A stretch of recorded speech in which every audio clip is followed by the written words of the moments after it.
Times కానీ ఇప్పుడు easy అనిపిస్తుంది. లాస్ట్ టైం కంటే బెటర్. ఈసారి బయోమెట్రిక్ తమ్ ఇంప్రెషన్ అన్ని పర్ఫెక్ట్ జరిగాయి. అన్ని పర్ఫెక్ట్. కట్ ఆఫ్ ఎంత ఎక్స్పెక్ట్ చేస్తున్నారు? అంటే ఎంత ఉండొచ్చు? 70 to 80 వరకు. అంటే లాస్ట్ 10th రాశారు కదా, దానికన్నా ఇప్పుడు బాగుందా లేకుంటే అప్పుడు బాగుంది? మెంటల్ ఎబిలిటీ పేపర్ ఎలా ఉంది? అంటే ఈసారి కట్ ఆఫ్ ఎంత ఎక్స్పెక్ట్ చేస్తున్నారు? 80 to 90 అనుకుంటున్నాను. ఈసారి కొద్దిగా మెయిన్ కాంగ్రెస్ వాటి మీద కొన్ని స్కీమ్స్ గురించి ఉన్నాయి. కట్ ఆఫ్ ఎంత ఎక్స్పెక్ట్ చేస్తున్నారు?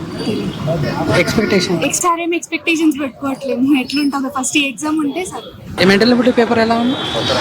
ఓకే అండి, కొంచెం పర్లేదు. అంటే రీజనింగ్ పరంగా కొంచెం, అంటే మ్యాథ్స్ పరంగా కొంచెం చేయొచ్చు అన్నట్టు. కట్ ఆఫ్ ఎంత ఎక్స్పెక్ట్ చేస్తున్నారు? కట్ ఆఫ్ వచ్చేసి 150 వరకు. అంటే ఈసారైనా సరిగా జరుగుతుంది, కరెక్షన్ పడేది నమ్మకం ఉందా?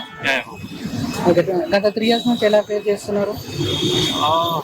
యాక్చువల్లీ లేట్ అవుతుంది ప్రతిసారి, ఈసారి అన్న అవుద్ది అనుకుంటున్నాం. కాన్ఫిడెంట్ ఉన్నాను. బాగా రాశారా? చాలా బాగుంది. లాస్ట్ 2 times కానీ ఈసారి పేపర్ ఈజీగా వచ్చిందంటారా?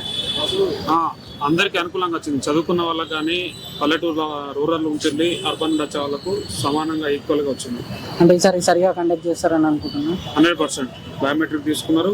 ఎలాంటి లోడ్ పాటు లేకుండా చాలా పకడ్బందీగా నిర్వహించింది. హాల్ టికెట్ మీద ఫోటో అవన్నీ వెరిఫికేషన్ బాగా జరిగింది. చాలా అద్భుతంగా జరిగింది. ఎంత కట్ ఆఫ్ ఎక్స్పెక్ట్ చేస్తున్నారు? Cut off 110+. అంటే బయోమెట్రిక్ కానీ పేపర్, అంటే హాల్ టికెట్ మీద ఫోటో వెరిఫికేషన్ బాగా చేశారంట. ఈసారి పర్ఫెక్ట్ చేశారు. మోడరేట్ గా ఉందంటారు పేపర్. ఈసారి పేపర్ ఎలా ఉంది? పేపర్ పోయినసారి కంటే మంచిగా వచ్చింది. ఇప్పుడు లాస్ట్ 2 attempts ఇచ్చారా? లాస్ట్ 2 attempts రద్దు అయిపోయినాయి కదా, అవును. ఇప్పుడు మంచిగా వచ్చింది పేపర్. ఈసారి పకడ్బందీగా చేశారు. అంటే biometric verification, biometric, photo, thumb impression అన్ని తీసుకుంటూ మంచిగా చేశారు. కట్ ఆఫ్ ఎంత ఎక్స్పెక్ట్ చేస్తున్నారు? పేపర్ కొద్దిగా ఈజీగా ఉంది కాబట్టి కట్ ఆఫ్ ఎక్కువ ఉండొచ్చు.